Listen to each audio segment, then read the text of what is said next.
139వ కీర్తన 16వ చరణాన్ని చదువుతున్నాం. నేను పిండమునై ఉన్నగా నీ కనులను చూసినవి. అంటే దేవుడు ప్రణాళికలో పిండముగా ఉన్నప్పుడే దేవుడిని చూశాడు. అక్కడ నువ్వు పిండముగా ఉన్నప్పుడు దేవుడు ఏర్పడు.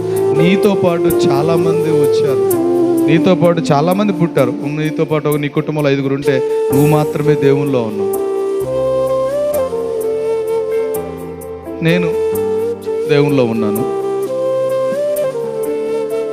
ఇంకా సైన్స్ భాషలోకి వెళ్ళిపోతే కొన్ని వేల కణాలు నీతో పాటు కూడా రిలీజ్ అయిపోతే నీ కణాన్ని మాత్రమే గర్భసంచిలోకి దేవుడు తీసుకెళ్ళిపోయి ఆ గర్భసంచిలో ఉన్నటువంటి ఆ యొక్క కణాన్ని ఎముకగా మార్చి, శరీరంగా మార్చి, అవయవాలుగా మార్చి, దినదినము రూపిస్తూ, దినదినము చెక్కుతూ ఆయన నిన్నుగా ఏర్పాటు చేసుకొని 9 మాసాలు ఆ గర్భసంచిలో నిన్ను పెంచి బయటికి తీసుకొచ్చేసి మరలా ఈ లోకములో పెంచి మరలా దేవుడు పిలిచి దేవుని సేవకుల ద్వారా బాప్తిస్మలోనికి తీసుకొచ్చేసి నిబంధనలోకి తీసుకొచ్చేసి దేవుని ఆత్మతో నింపినప్పుడు, దేవుని సన్నిధిలో ప్రార్థన చేస్తున్నప్పుడు అప్పుడు అర్థమైంది.